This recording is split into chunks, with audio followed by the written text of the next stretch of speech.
Hey, this is John the Natural Alessio. This is Max Danzig. Simply Kingfisher. Hey, it's Mark Machine Hopping. This is Kurt Batman Pellegrino out. Hey, this is Rashad. Hey, this is Joe Dirksen. You're listening to Full Contact Fighter Radio with Jeff Wombat Mazeros. You're listening to Full Contact Fighter Radio with Jeff Wombat Mazeros. All right, welcome back to Full Contact Fighter Radio with myself, Jeff Wombat Mazeros. And it's another... We're sandwiched between... Lately, it seems like we're always sandwiched between two events. We were sandwiched between the UFC 115 and Strikeforce, then between Strikeforce and Bellator and the Ultimate Fighter finale, the Ultimate Fighter finale, and the WEC, and there was a Sengoku, and now there's a Strikeforce coming up. It's craziness. I can remember back in the day when there was a UFC, and then you'd have to wait like 3 months, 6 months to see another guy punch another guy in the face again. And now it's like there's almost too much to keep track of. It's insanity. Yeah, it really is. I remember I had some family obligations over the weekend, and generally the way the podcasts go that we do is I usually reserve, Sundays are a good, they really are a classic day off for me where I can sit there and kind of chill out on my couch and flip through some fights and watch on my laptop, and I didn't have that opportunity this Sunday. So, Monday, the first few days of this week, I've been trying as much as I can to catch up on fights, and it's like, it would have been if I would have sat down on Sunday to go through every single fight that just went down, it would have been like an 8-hour job. Yeah, like a 9 to 5, like clock in and sit down and watch fights. It would have taken literally all day. It would have. So I watched all of the Ultimate Fighter 11 finale. I watched the main events of WEC. I mean, it's the main fights from WEC and from Strikeforce where, Babalu beat Robbie Lawler and stuff. But I mean, that was last week. And there was Bellator where this curly locked wrestler cat beat the Mohawk man, and now there's Strikeforce coming up, and it's more Bellator, and it's ridiculous. It's more than a fight nerd can handle. Yeah, and it's honestly, unfortunately, there is an effect of what we call the law of diminishing returns, where it's almost like even if there's a ton of good fights, sometimes it's like system overload. Yeah, exactly, and that's why the Ultimate Fighter is ruining mixed martial arts, because now there's so much of it that it's not even special anymore. Well, where do you want to dive in? What? Where do you want to dive in? Which one are we going to talk about? Well, before we talk about fights, I was going to do a clever segue where I talk about being in Brazil, how if you date a hot chick, you don't even care, you don't value her at all, because there's another hot chick that's like she's across the bar winking at you. So the hot chick in the analogy is kind of like fights. Yeah, the law of diminishing returns. So you can only value something if it's unique, right? Remember back in the day, there was a UFC, like I said, only like once a year, and then it was once every 6 months, and then once every 3, and now there's like one every weekend. And it's really getting to the point where I'm almost ashamed to say I could give a damn if I miss some of them, or one of them, even though I never have and probably never will. That's not true. I missed one UFC. I missed the UFC where Pedro Rizzo beat Dan Severn in the main event because I was in Hawaii, and in Hawaii they weren't showing them. And I ran from every bar to every other bar I could find looking for the UFC, and all I found were giant Samoans that were really excited to watch women's volleyball on pay-per-view, and that baffled me. Now I'm way off track. Right. My point is that if there's a lot of something, it's just not as good, right? It's like if you don't eat for 3 days and then you eat a Ritz cracker, that's the best damn Ritz cracker you've ever had. Yeah, I agree. But now the UFC is drowning us in Ritz crackers. There's fatty baked goods everywhere. Yeah, it's there's a lot of baked goods. All right, in MMA right now. And now that I've tied the UFC in analogies to both Ritz crackers and women, and let's move on. Let's just get this show on the road. So before we move on to talking about how badly Fedor Emelianenko is going to beat up Fabricio Werdum in Strikeforce, let's talk about the Ultimate Fighter 11 finale where Matt Hamill faced Keith Jardine in the main event and split his head open like a fat guy digging into a fish burrito, and just it was one of the bloodier fights I've ever seen. And let me ask you this: has Matt Hamill moved any closer whatsoever towards a title shot at 205? The answer is no. And the secondary question is, so in retrospect, did that fight have any meaning whatsoever to anyone in terms of like ranking? Were there any ramifications of that fight? Again, the answer, no. Yeah, I gotta say, that fight was,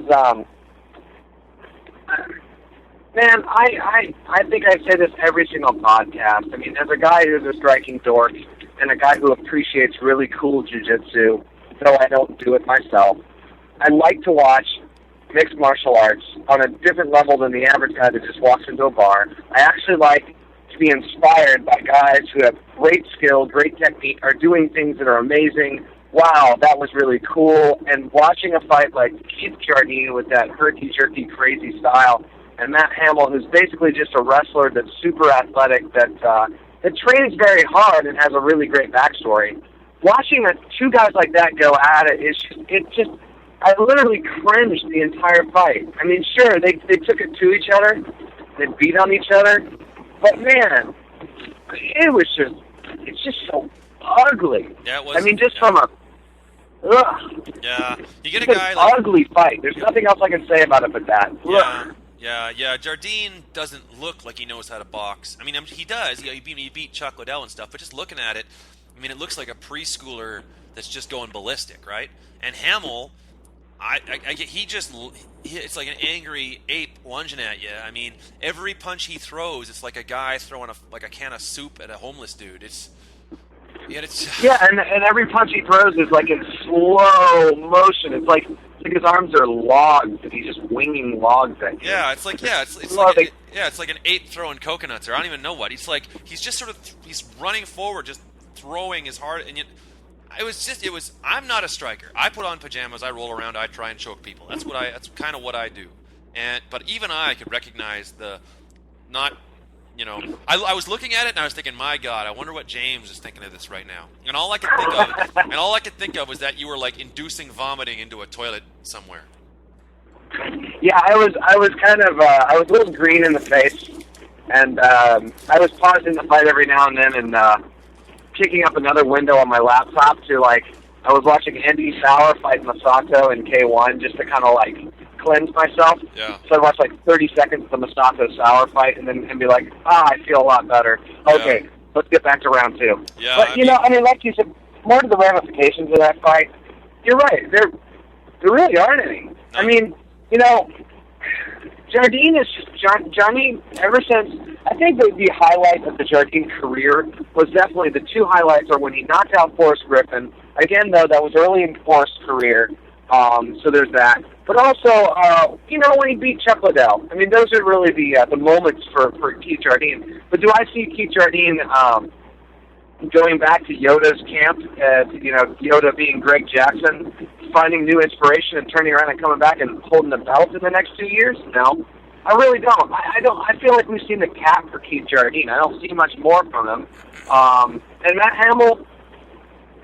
Kind of the same thing. I mean, I don't really know what else to say besides Matt Hamill's, we know he's deaf. We know he's a hard worker. We know he's got a lot of cool things about his story, and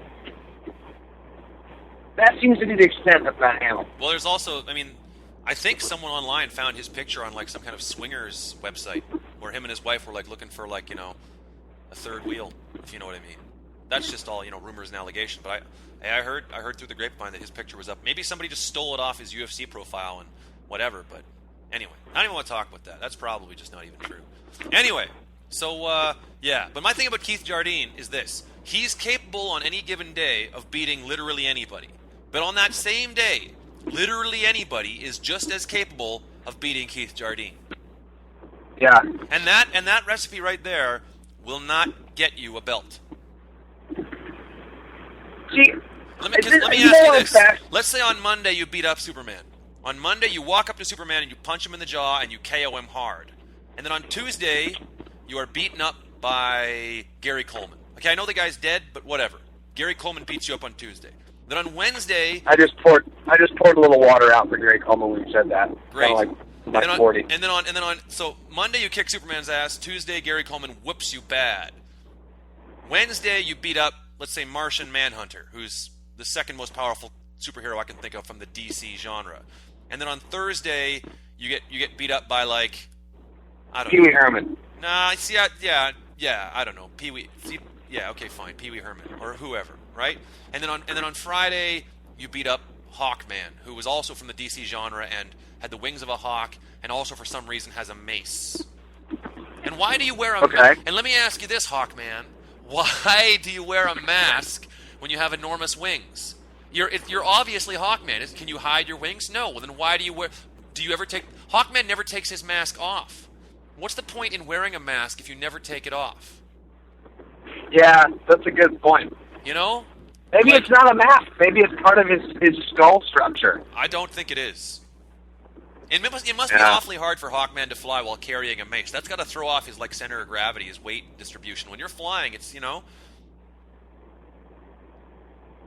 was you just detoured in the middle of your analogy, so do you want to finish the analogy for the folks at home? I think I actually started interviewing you as if you were Hawkman. You did. But I'm not Hawkman, and you were in the middle of an analogy, and I'm trying to help everyone at home listening to see that you can make sense when you really try hard. What?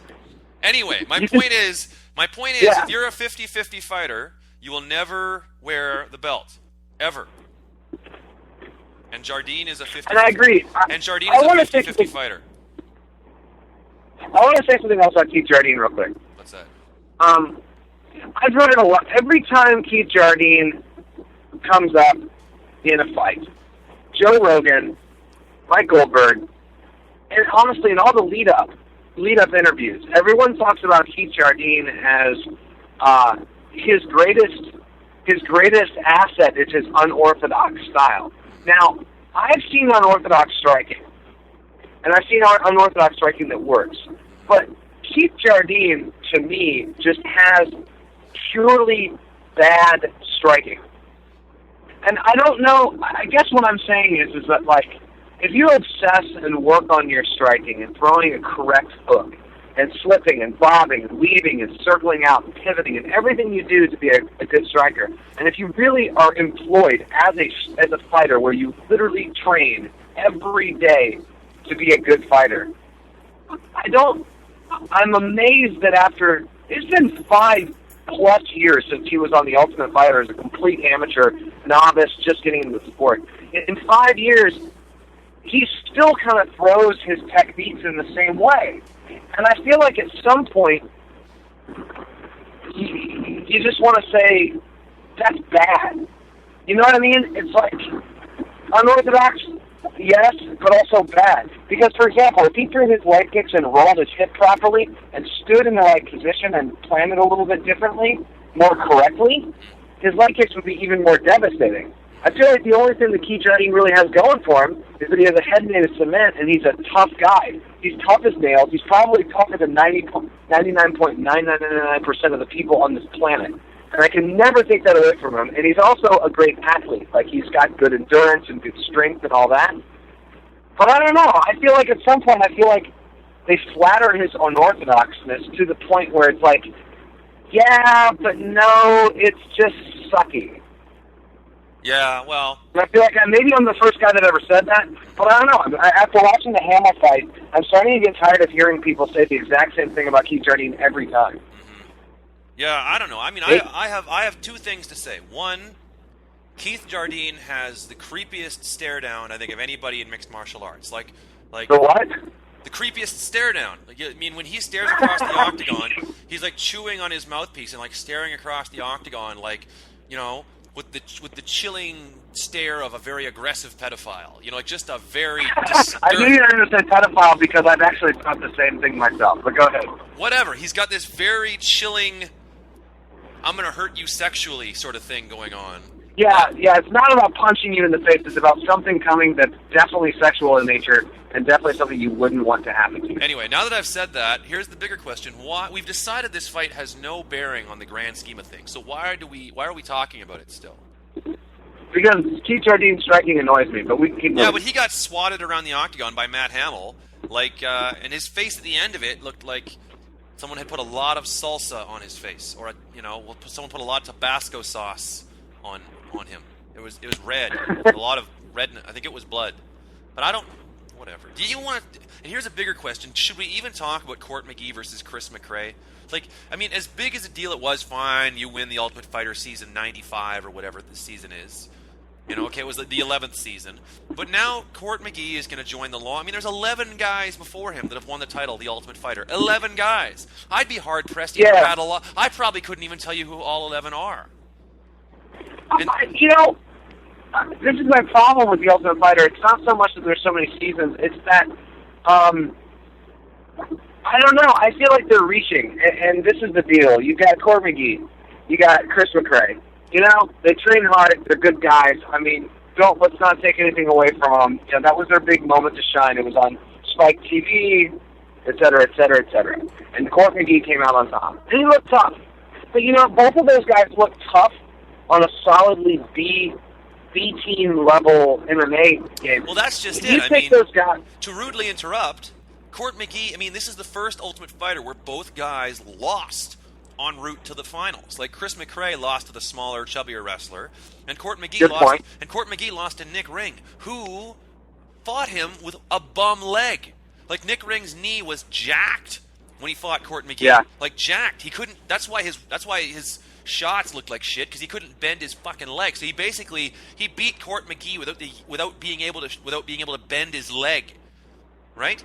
Yeah. I can't even tie my shoe. I have had knee problems.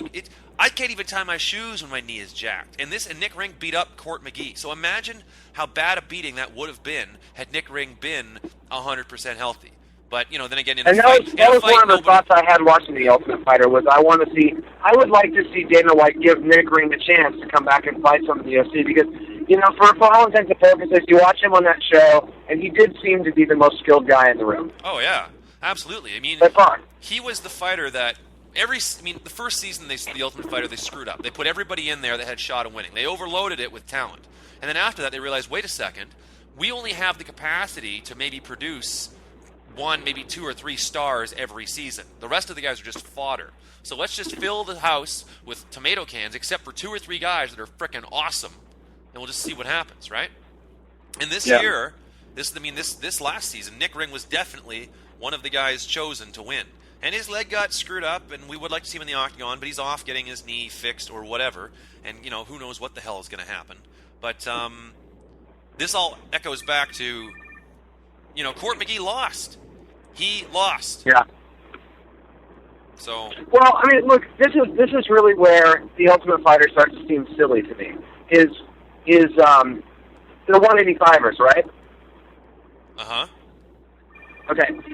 Here's a guy that is a 185er right now as of his last fight against Michael Bisping in Australia. And I was just watching UFC Unleashed the other night. I watched Vanderlei Silva, the new improve with the new nose. Right. He's 185 pounds. Court McGee versus Vanderlei Silva. What do you think would happen? I look at Court McGee and I put him in the mix with 185. God bless him. He's a good guy. He's a strong guy. And I know that maybe they want him to be there so that he can ultimately work up to the level. But, guys at the bottom of the 185 division, I think would give Court McGee problems, and even more so to Chris McRae. And I think that's where there's a disconnect for me between the Ultimate Fighter show and the UFC right now. I just don't feel like the quality level at the end of the show with the last 2 guys that are standing, I still don't feel like the quality level is even in the middle of the talent of the division that they're fighting in. Yeah. So what does that say for the show? I don't know what that says for the show. It certainly is good for ratings. It's great for publicity, but it just seems like, if the UFC is cutting guys, and they're really hard about cutting guys because there's so much talent out there, and they're trying to run a really tight ship, or at least Silva and Dana White are trying to do that. Well, they're not really helping themselves too much with the guys that come out of the Ultimate Fighter. That's just my opinion. I don't know. What do you think about that? Well, I don't know. It just seems odd. There's certain guys that come out of the Ultimate Fighter. They're like, congratulations, you're the Ultimate Fighter. And then there's certain guys that just they get beat up.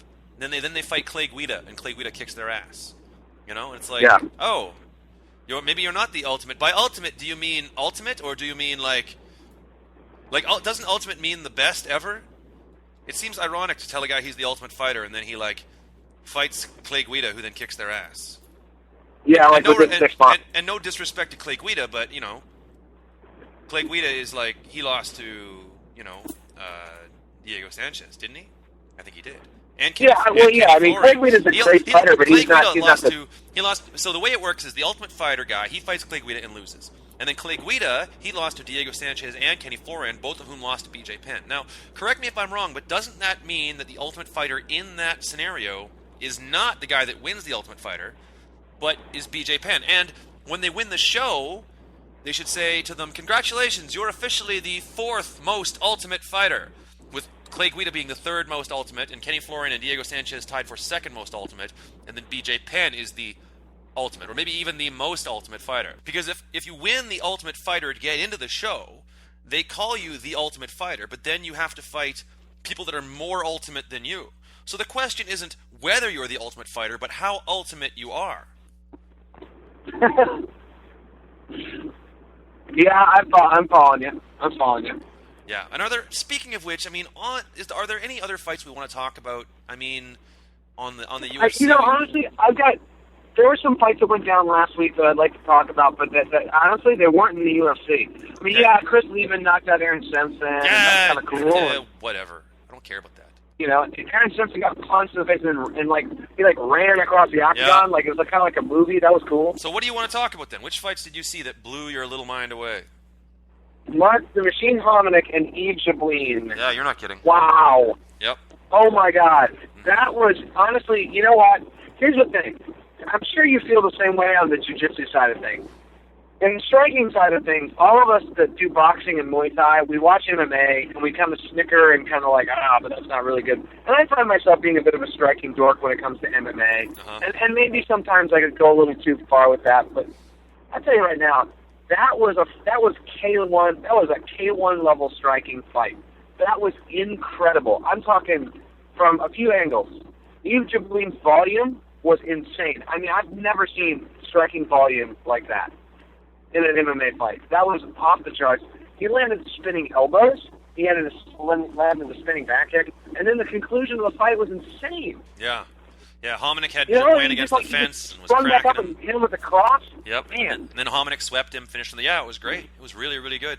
And incidentally, later on the show, I talked with Chris Horodecki, and we discussed that fight, and also his fight, and a bunch of other fights. But yeah, for those of you listening, for the 9 of you listening, later on the show, stick around. Chris Horodecki and I discussed this fight, among others. It's very entertaining. I'm telling you, the Mark Hominick, the one thing I want to say about that fight was, that was something, I learned a lot watching that fight because of the fact that Mark Hominick was getting pasted with serious shots. I mean, he was getting blasted by Yves Jablin. But what was great was to watch his composure. Because he was literally just staring him down, keep it on the center line, stay right in the middle of the action, and just moving. Yeah. And you get hit with stuff, and it was stuff. That's the thing. That's the mark of a really experienced and really excellent striker. Is someone that gets cracked with something, and you know it hurt him. Like there were some shots of some round kicks to his ribs, and I know it hurt Mark Hominick, but you couldn't see it. He was poker faced. And he just stared him down and just moved and found his opening. And sure enough, he finished him. And see, I'm not even watching the fight. I'm getting excited again. For those of you that have not seen that fight, stop right now and go watch it. Mm-hmm. So it's crazy if you haven't seen it. Before we get to the Fedor versus Fabricio fight, which we got to talk about, are there any other fights in the WEC we want to talk about? What about the main event, Jamie Varner versus Kamal Shalarus? It was a draw. I mean, because someone gets kicked in the balls, and then someone gets kicked in the balls, and then they throw it to Cecil Peoples, and he calls it a draw. Honestly, Cecil Peoples, they shouldn't announce his name because, I shouldn't even know what his name is. There's just certain names when you hear them as refs or judges, you're just like, oh God, you know what I mean? Like, what the hell's gonna happen this time, right? And damn, I'm not. Hey, whatever, kicking the balls, deduct a point, etc., etc. I don't know. Did you watch the main event? I watched it online, kind of on fast forward, because I don't give a shit about either of those guys. I'll say, one thing about Jamie Varner that I will say is, Varner just comes across, he's dramatic, man. He's a really dramatic guy, like with his hand at the end, he broke his hand, and he's like, he's like yelling and screaming, and then he holds his hand up with the bag of ice and stuff, and he's a drama queen. I don't know. Varner's a crazy cat. I mean, the last time we saw him fight, he fought Ben Henderson, and he said, he made that really dick comment where he's like, I came to fight, and Ben Henderson came to grapple. Yep. And, Varner just, Vampire comes across to me as a real cocky guy with a lot of legit skills. Yeah, he's a good fighter, but I think he spends probably half an hour every morning, like, plucking his eyebrows. Yeah, he's got a really healthy opinion of himself. And when he puts a shirt on and he looks in the mirror, he probably purses his lips. I can see that. I'm suggesting he does that. Walking around with sunglasses on in his own house with no one around. Are you kidding? The sunglasses on inside thing, that's not even a maybe. The guy does that. Shit, he walked into his fucking fight inside wearing sunglasses. So the sunglasses inside thing, that whole, that's not even, I'm talking about shit that maybe happens. The plucking of the eyebrows and the pursing of the lips. The sunglasses thing isn't even a matter of debate. He does that. Okay? He is among the people that wear sunglasses inside. And I don't mean like vampires or people that are, have a sensitivity to light. I mean like, he probably has a selection of colognes, one of which is named Sex Panther. Actually, he probably doesn't. That would be too awesome. He probably wears Affliction brand cologne. He doesn't wear Sex Panther. He wears a brand of cologne made by Affliction, which incidentally only increases his cocky nature because, yes, you think Affliction makes a cologne? Probably they do, and it probably smells like duck pee or something. Yeah, if they don't already, it's on the way. Let's be honest. And it probably comes in a bottle that's shaped exactly like a skull, and the skull has horns, and then the base the skull sits on is made of fire, and so you're like, it looks like if the devil had a son and the son were to be burned into ashes, his ashes would be kept inside this thing, but instead it's full of Affliction cologne.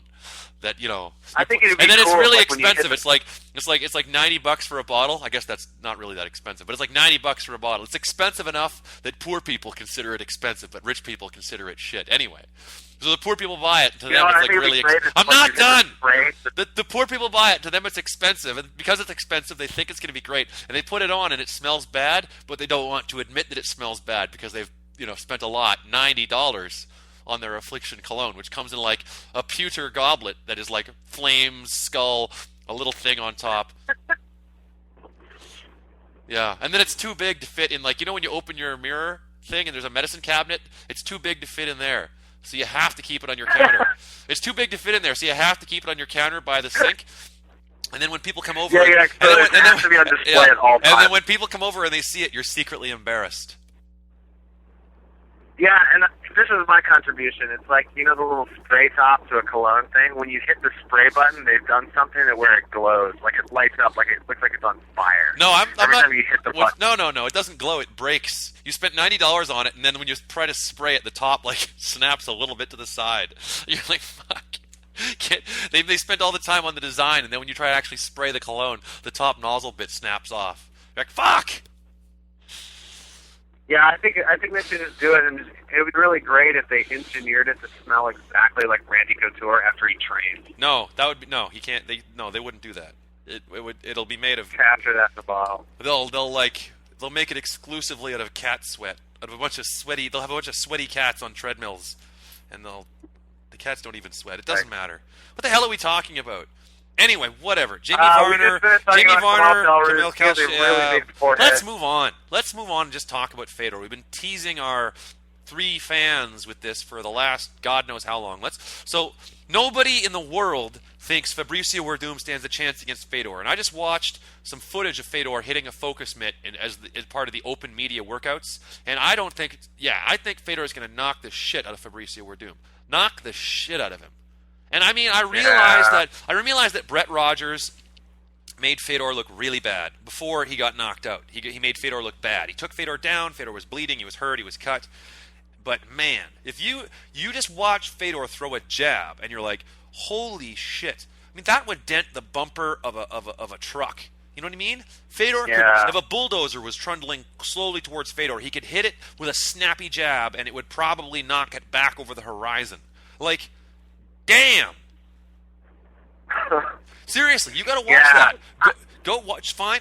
You'll find what I'm talking about. Watch the open media workout. He's hitting the pad, and every now and then his trainer flicks a shot at him with one of the pads, and Fedor just rolls his shoulder ever so slightly, and he's gone. He's not completely gone, but with the subtlest movement, he's completely unhittable. And then he smokes the pad again with the subtlest movement, and it looks like he's going to break the guy's hand. It's ridiculous. Yeah. It's stupid. It's stupid. And he didn't even take his sock. He did that while wearing black business socks. He didn't even take his socks off to do that. You know?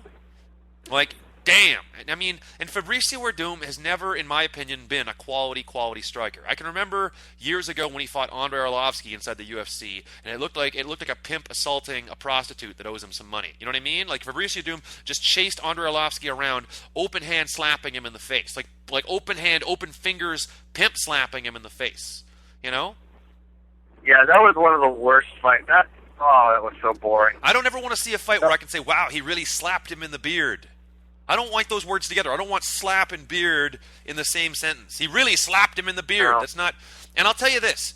If Fabricio Werdum slaps Fedor in the face with an open hand, he's not gonna, but I'm not even sure I'm gonna finish. He won't. He won't even hit Fedor. He'll try to slap Fedor. Fedor will be gone.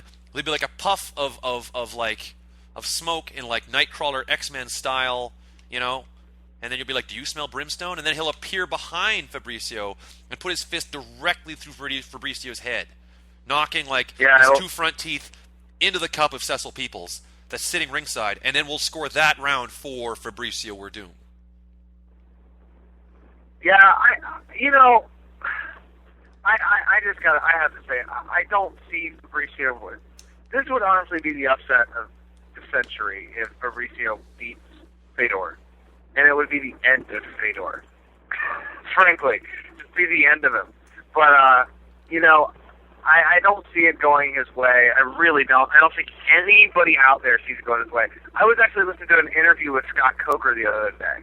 And it was a radio interview, so I couldn't see Scott Coker's face. But I got to say, Scott Coker, for those of you who don't know, is the guy from Strikeforce. He's the owner of Strikeforce, CEO of Strikeforce. But I got to say that, the entire time I was listening to the voice of Scott Coker, I was imagining his face doing that thing when you're just doing everything you can to not laugh at what you're saying. Mm-hmm.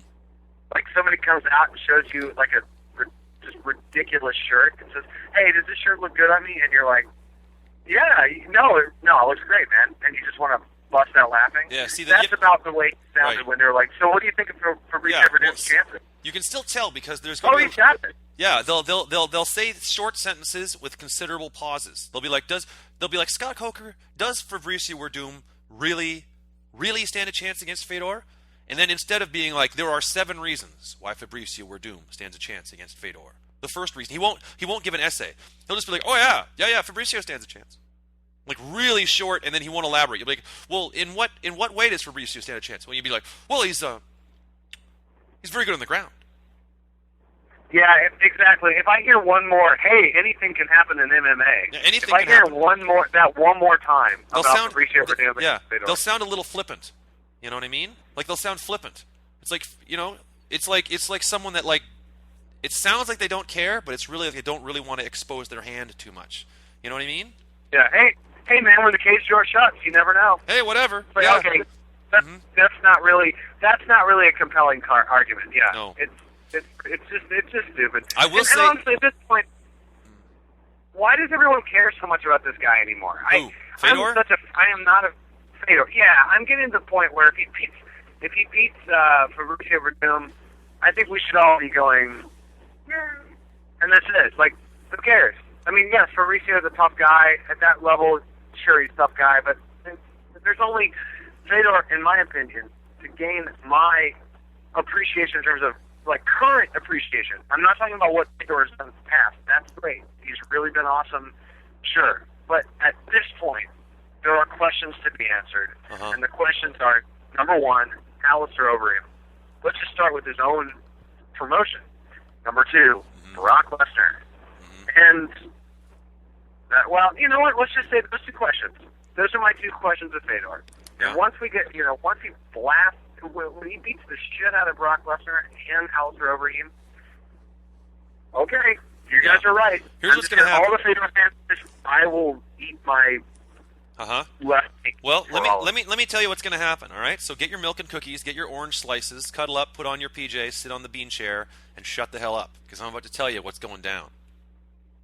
Okay. Fedor is going to continue to fight in Strikeforce until somebody beats him. That person, as soon as they beat Fedor, will then leave Strikeforce and go to the UFC.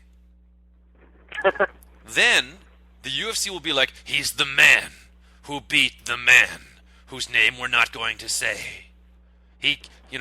That person will then lose to either Brock Lesnar or Shane Carwin or one of the more upper echelon guys in the UFC. So So Fedor will lose to somebody who then will leave Strikeforce, and then that person will then go fight in the UFC and lose to Brock Lesnar or Shane Carwin or somebody. Okay? I don't think that's going to be Fabricio Werdum. I think Fedor will beat Fabricio Werdum and then fight either Alistair Overeem or Antonio Bigfoot Silva, and one of them will beat him. And then one of them will go to the UFC and lose to either Shane Carwin or Brock Lesnar or some other absolutely massive giant that, I think I disagree with you. I think Alistair's going to beat Fedor. If Alistair goes to the UFC, I think he can. I think he is the only man out there that I know of right now that has full capabilities to beat the shit out of Brock Lesnar. You think? I do, and I think that we talk about how big and strong and powerful Brock Lesnar is. Alistair walks around at the exact same weight. Yeah. And has Alistair, has he passed any drug tests lately? Has he been drug tested? Yeah. How is he that size? Oh, yeah. And what's going on? What?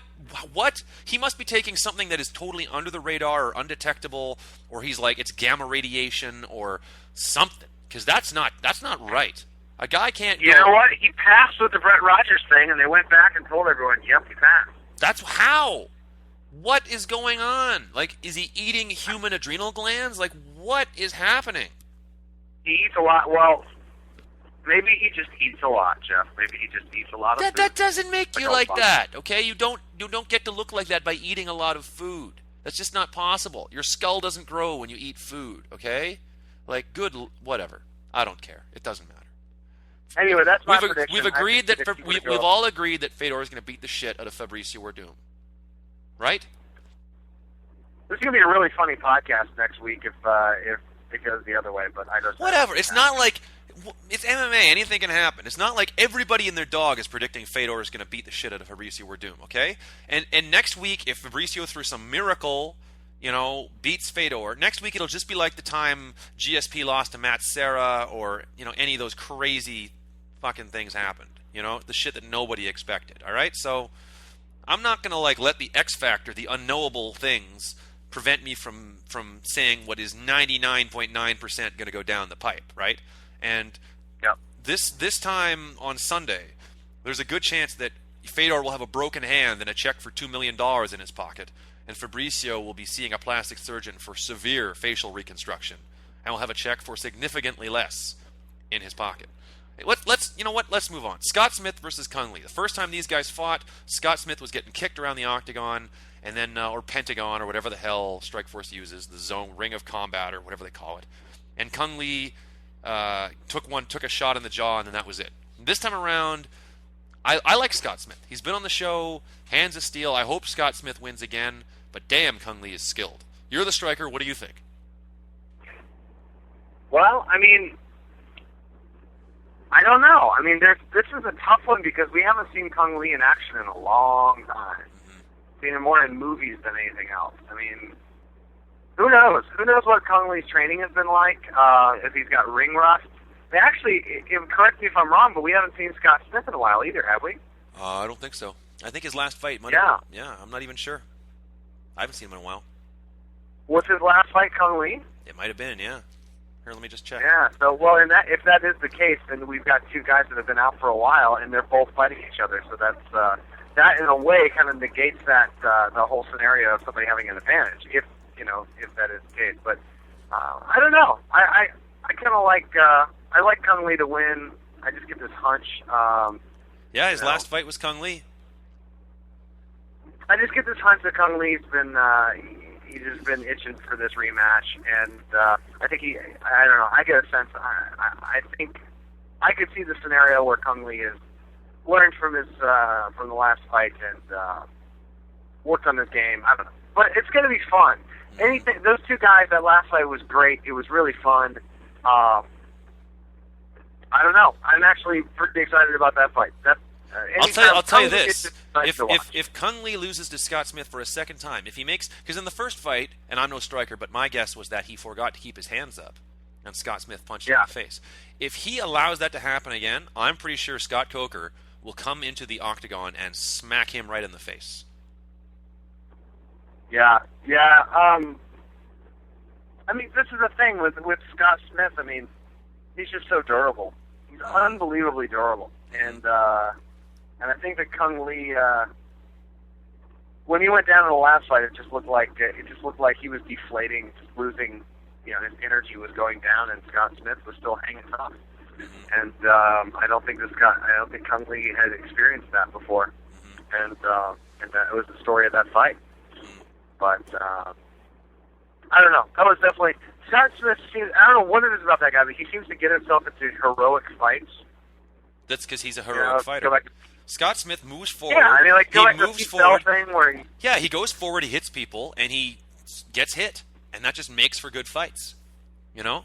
So, but anyway, and then at the last second he wins. Yeah, then sometimes at the last second he has dramatic wins. I mean, this Strikeforce card, it looks like it's 3 kind of gimme fights almost. I mean, Fedor versus Fabricio, 5. I'm looking at a poll right now. 95% of the people think that Fedor is going to win. Smith versus Kung Lee, 74% of the people think Kung Lee is going to win, and it's Cyborg versus Jan Finney. 99% of the people think that Cyborg's going to win. So it looks like you have 3 blowout fights, Well, I think it's interesting that they think that 74% of people think Kung Lee is going to win against a guy who finished him in his very last fight. I think that's kind of interesting. It's like, yeah, but I don't know. I think that means that the fight for me, it would be like I would see that being more 50-50. Like 50% of the people think Kung Lee's going to win, 50% Scott Smith. That's just interesting, don't you think? That it's like you're turning away from the TV and you're like, I don't want to see the finishing part because I think Kung Lee's going to win. This doesn't make any sense. Well, life doesn't make any sense. What do you want? Yeah, I like the numbers on Cyborg. Well, I mean, do you disagree with them? Do you think there's anything that Jan Cuddles Finney is going to do to Cyborg? I mean, I've seen Jan Finney fight. When she used to fight, she fought for Bodog that I used to work for. And although every time I say that, whatever. Working for Bodog was great, but at the same time, every time I say that, I feel like, I don't ever want to say their name again in my life. Anyway, I've seen Finney fight. She's good. She's strong, and she fights a lot like Cyborg, but she's not nearly as terrifying as Cyborg is. She's like a Cyborg light. If Cyborg was Sunny Delight, Jan Cuddles Finney would be Sunny Delight Light. Is there Sunny Delight Light? I think there is. No, orange juice is just a better idea. But the point is, I don't think Jan Cuddles Finney is going to fare terribly well against Cyborg Santos. Not at all. And I think the most important thing in that fight is that when Cyborg finishes the fight, make sure the ref needs to make sure he gets on Cyborg, pulls her off before she can begin to bite into her opponent's haunch like a jackal in the Serengeti with a fresh kill. I mean, that's the thing with Cyborg. As long as she doesn't eat her opponent, I think it's all good. But yeah, I think Cyborg is probably going to do what she did in the last few fights. I agree. Yeah, possibly eat her too. Possibly eat her? Yeah, that's what I'm saying. And the ref needs to pull her off to get her away before she can just chomp right into her leg or something. Yeah, you're probably right. Scary, man. What? I said Cyborg is a scary woman. I said that. Huh? I said that that's what I started the frickin'. How many times have I said that Cyborg's scary? Now you're telling me that Cyborg's scary? You're preaching to the converted, man. I have terrifying. If you were to give me a choice between fighting Cyborg or Keith Jardine, okay, I would gladly fight Keith Jardine. Gladly. She is more terrifying than Keith Jardine, and that includes his creepy stare. Yeah, I think, speaking of stares, Cyborg, if you want to see some scary stare downs, look at Cyborg's last few stare downs.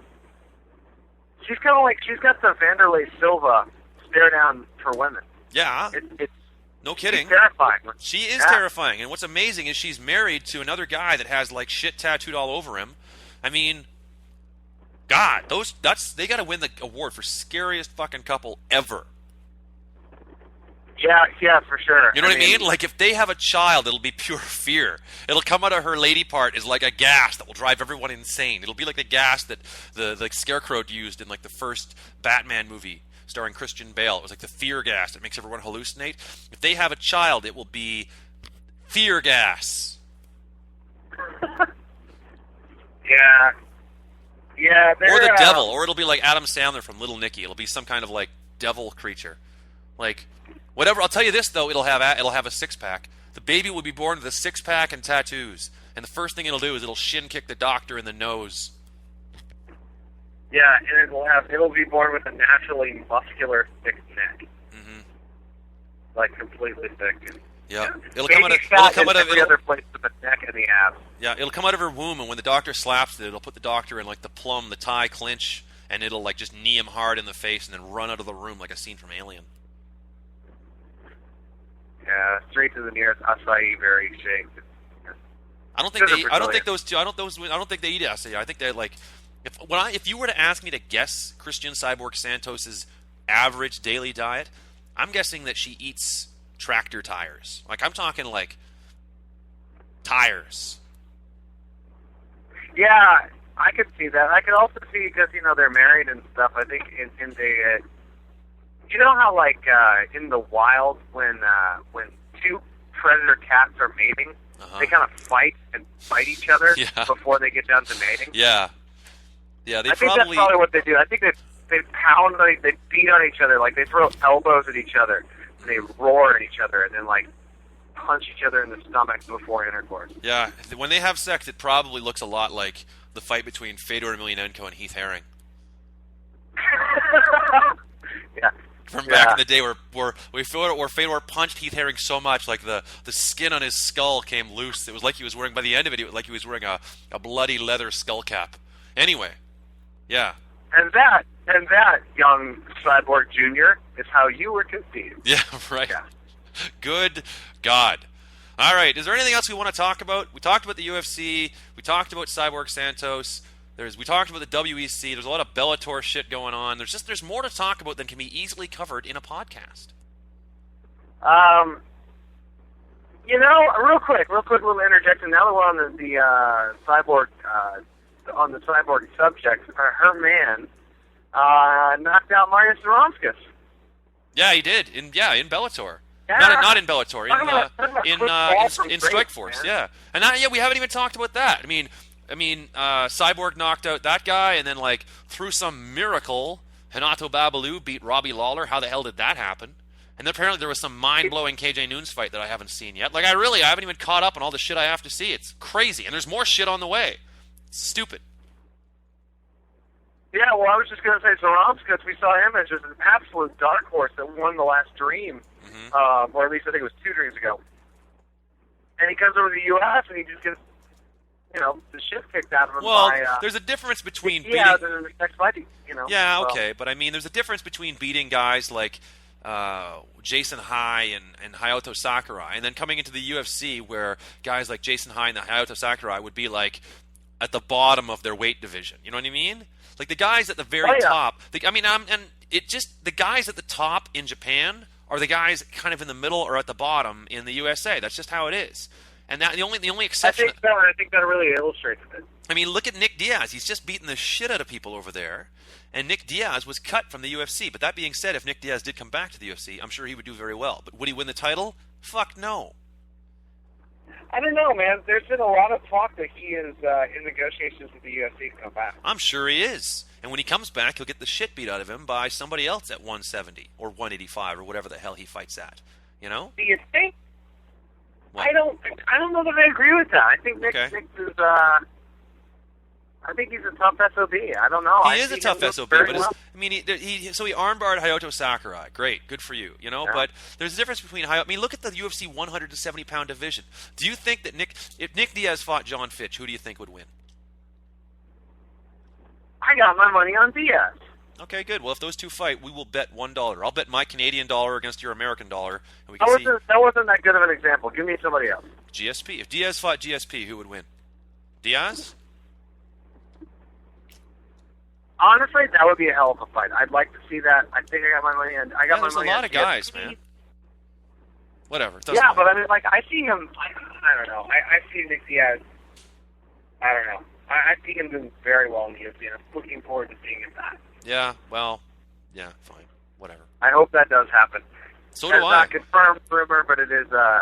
It's not confirmed rumor, but it's I will say a solid rumor nonetheless. Yep. Well, whatever. I mean, I think you're going to see a lot of guys going towards the UFC in the near future from these. I mean, these other promotions, they're all going to be feeder shows for the UFC, right? Like Strikeforce and whatever. They're going to basically, anybody that cuts from the UFC will fight on them.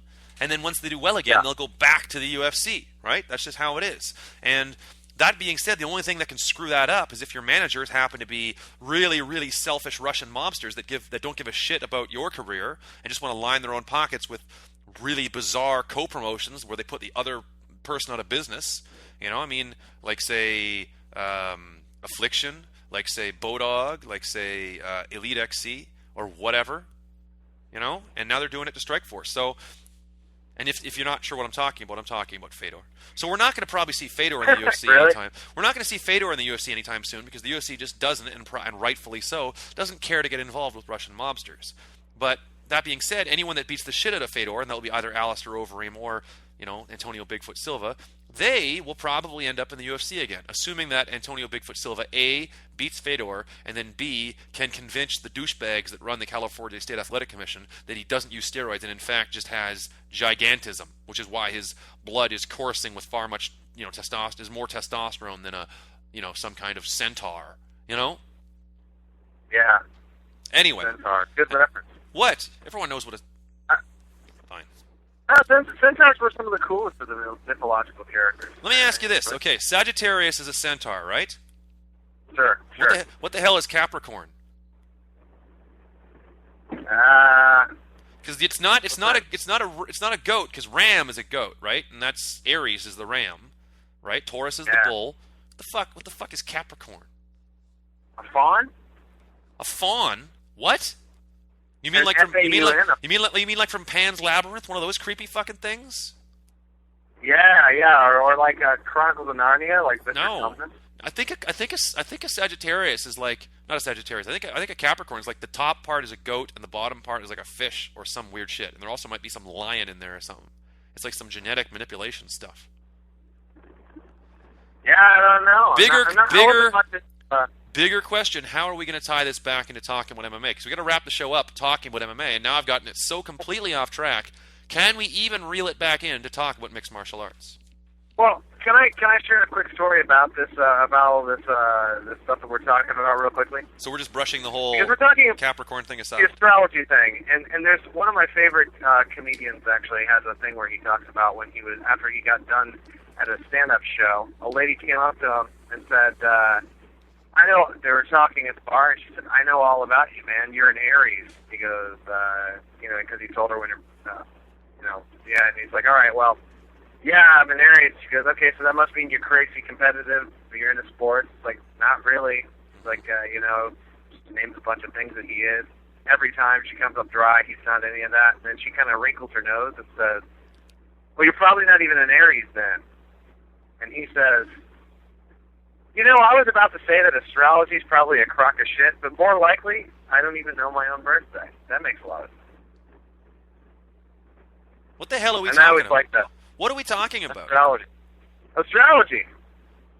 No, that was supposed to tie it back. You were supposed to tie it back into mixed martial arts, and you didn't. No, I kept running down the trail. I was running down the trail in the other direction. Sorry.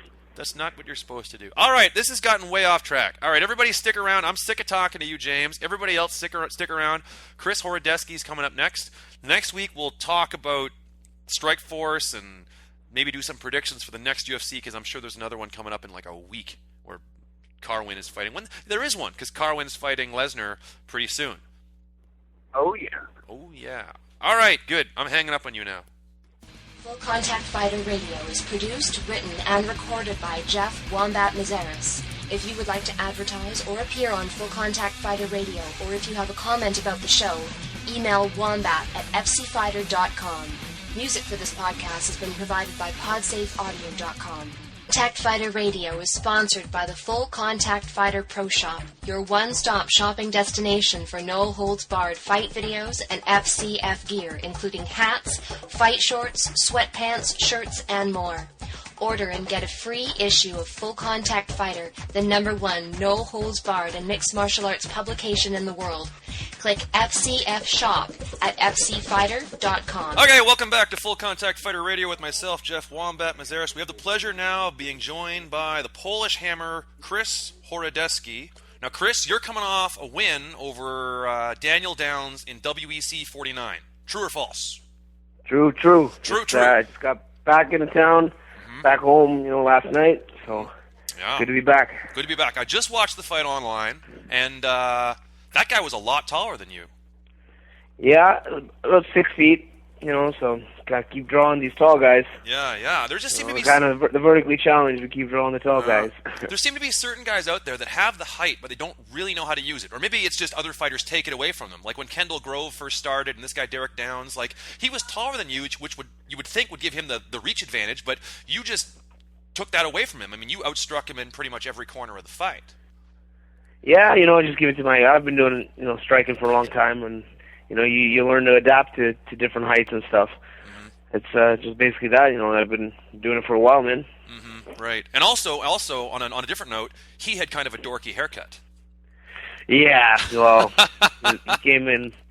He definitely wasn't winning any fans with that haircut. Yeah, exactly. But anyway, let's talk about it. I mean, there's one point he kind of sort of tossed you into the fence, and then you hit him with like a back spinning, like a David Loiseau back spinning kick into the guts. I thought that was pretty cool. I thought I had him with one point. I landed a flush, and he's a tough kid. I'll give him a lot of credit. Yeah. And I hit him with a few of the swings, side kicks, and he was there. He was a gamer, tough Irish kid. Yeah, tough guy. And what I thought was impressive, and maybe this isn't so impressive, or whatever. What I thought was interesting is that you didn't just beat him up on the feet. You took him down and you ended up choking him. So you did the whole. You beat him in all three corners of MMA: the striking, the takedowns, and the jiu-jitsu. Yeah, definitely was my night. It's a good way. Good fight. I'm glad to be fighting. I changed the opponent last minute, so I was real happy, just to even be there. Yeah. Who were you supposed to be fighting in the first place? Ed Ratcliffe. We were scheduled to fight, which was pretty similar fight where he's a stand-up guy, and Ed's a little bit stylistically a lot different. He's more faster and flashy. But, yeah. Is he that super athletic black guy that I saw in the WEC not long ago? There's a few, but yeah, Ed's definitely one of them. There you go. So this one was in Edmonton, Alberta. So you were fighting on Canadian soil. Is this the first WEC to happen in Canada? First WEC to happen in Canada. It was great. Yeah, no kidding. Was, super pumped to be there and be part of that show. Myself, Mark Hominick, having the chance to fight in on Canadian soil. Hasn't been about 4 years since we fought here, like in TKO, back to the TKO days. Right. And it was great. The reception the fans gave us was amazing. It was awesome. Yeah. And Hominick, he had a pretty crazy fight, against that Yves Jabwenga. There was some striking. They were nailing each other. It looked like Hominick dropped him with a liver shot, but then Yves Jabwenga kind of came out of the fetal position and smashed Hominick, and then Hominick sweeps him and finishes from the mount. Crazy fight. Yeah. Crazy fight. Craziness. Two ninjas I can compare it to. Watching the black ninja and the white ninja fighting. Those guys are ultra fast and like just sitting cage side, like my heart was going crazy, because it was such an intense fight. I'm so happy that Mark, pulled it out. Yeah. So I mean, your fight, crazy cool. Mark Hominick's fight, crazy cool. And then the main event, Jamie Varner versus Kamal Shalarus. It was kind of a back and forth thing. It kind of ended in a draw. Like the judge, I don't. Maybe I'm an idiot, but okay. So it was 3 5-minute rounds, all right. And the third judge, Cecil Peoples, he scored it 28-28. How do you score a 3-round fight 28-28? Do you give one guy what's the mathematics on that? Well, there was a point deduction.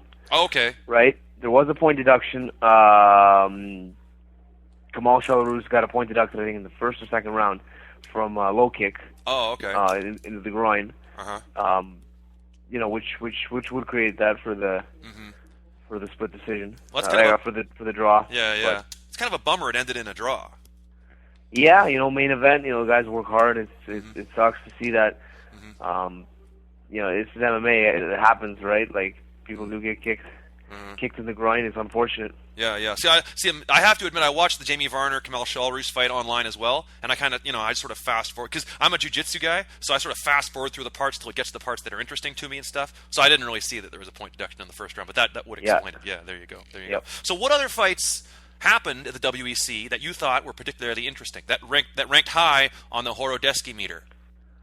The fight of Eddie Wineland. He came out really tough. He fought a Mexican fighter. I forget his name. Badass fight. The Mexican guy was super tough. It took him like a bunch of shots to put him out. This guy would not go down. It was Eddie got the knockout of the night. The card was good from top to bottom. Wagner Fabiano, he dominated with the submission game.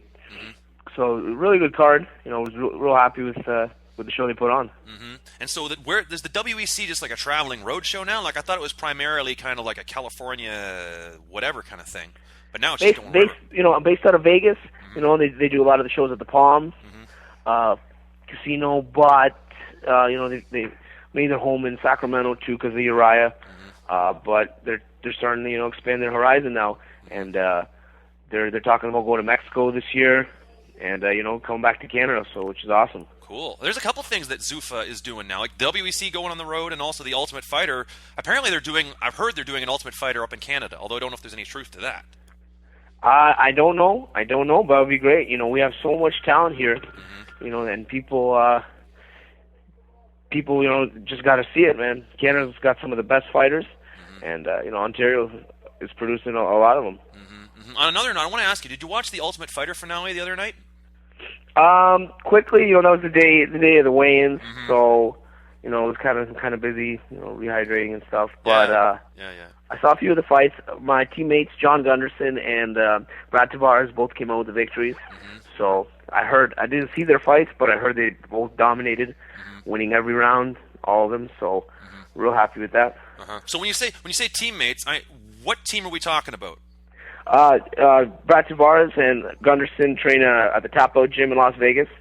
And that's where you train. Sean Tompkins and myself. Yeah, and Sean Tompkins is the striking coach at the Tap Out Gym, and that's where you train. He is, he's the head coach there. And so I do all my camps out at the Tap Out Gym, and I got my home base here in London, Ontario at the Adrenaline Training Center. Wow, look at you traveling all over the place. Hey, I want to get your opinion on some of the stuff that's coming up here. So there's Strikeforce coming up this weekend. And Scott Smith is fighting Kung Lee for the second time. And in the first time those two fought, Kung Lee was kind of kicking Scott Smith around, but then he got a little too lazy with it or whatever, and Scott Smith landed a 5-knuckle bullet on his jaw and kind of put him away. So what are your thoughts on the rematch? Two fighters like that, anything can happen. That fight can end in the blink of an eye. I'm a big fan of Kung Lee. He's got that awkward style. And it's an exciting style for him, and I really like it for MMA. But Scott Smith's got like a dynamite, and this one can end it in a blink of an eye for sure. Yeah, and another one that's going on is it's Chris Cyborg, this terrifying woman from Brazil, against Jan Finney. And Jan Finney used to fight for Bodog. I used to work for Bodog, so I know Jan Finney's tough. But God, that Chris Cyborg chick is just scary as hell. Yeah, she's a tank, man. She's a tank. She proved that in her fight with Gina. Insane, man. Insane how a woman could be like that, man. Yeah, I don't know. Beats me. And then here's something else I want. So Fedor Emelianenko is fighting Fabricio Werdum, and I don't know what to think of this fight because Fedor's already beaten Minotauro twice, and Minotauro, in my opinion, was like a better version of Fabricio. But maybe that's all in the history now, and now Fabricio stands a shot at winning this. But a bigger question is, most people would be interested, or maybe they're not interested anymore. They were interested in seeing Fedor fight a guy in the UFC like Brock Lesnar or Randy Couture or whatever. So what are your thoughts on Emelianenko versus Werdum, and what are your thoughts on just Fedor himself? Well, I think Fedor is, he's kind of like got like an icon figure right now. He's the Russian Terminator. You know what I mean? And he's got that kind of aura about him. But people don't want to see him fight nobodies. You know what I mean? And he's got to fight the best. He's got a little bit of pulling power. He he's a contender that people want. I think one day he will be fighting in the UFC. I think eventually, money, it will show for him. It'll finally be enough, and he will go to the UFC if he can keep up, having this aura and stuff. But I think this fight's in the bag. Anything can happen. He almost got finished by Arlovsky, and then came back with one punch. But I think he's really got this one in the bag, though. You think that Fedor is just going to tool Fabricio? I think, yeah. Yeah, and then the last emperor for sure. And then after that, if he beats Fabricio Werdum, even in Strikeforce, let's just say he beats Fabricio in Strikeforce. After that, he's got Alistair Overeem or Bigfoot Pele, whatever the guy's name is, that giant from ATT, waiting for him. And that's if he stays with Strikeforce. And if he doesn't, if he goes somewhere else like the UFC, then he's got guys like everybody in the UFC heavyweight division and an absolute monster. So I think the days of Fedor fighting nobodies is over. Not that for Werdum's a nobody, but he's not going to get an easy fight no matter what happens. If he wins this, the next fight is going to be against a killer no matter where he goes. Absolutely, man. Yeah. And that's what people want to see, man. They want to see the fights. This is MMA. People don't build records in MMA. You know what I mean? People fight, and there's always tough fights, and that's what UFC, they pride themselves on that. Right. So anyway, this is your interview. Let's get back to talking about you. So you beat up this guy from Minnesota or Milwaukee with the bad haircut. So now, what is next for the Polish Hammer? A little R&R before you get back into the cage? Absolutely. Get a little recovery. Got some bumps and bruises, nothing serious. But get back to training. Get back in there. Hopefully come early fall, be right back in the mix. Okie dokie. Well, thanks again for your time. Thanks for being a guest on Full Contact Fighter Radio, and I look forward to seeing you fight again soon.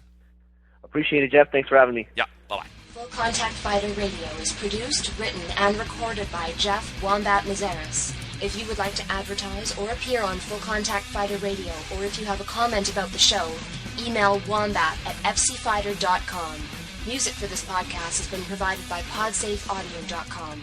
Contact Fighter Radio is sponsored by the Full Contact Fighter Pro Shop, your one-stop shopping destination for no-holds-barred fight videos and FCF gear, including hats, fight shorts, sweatpants, shirts, and more.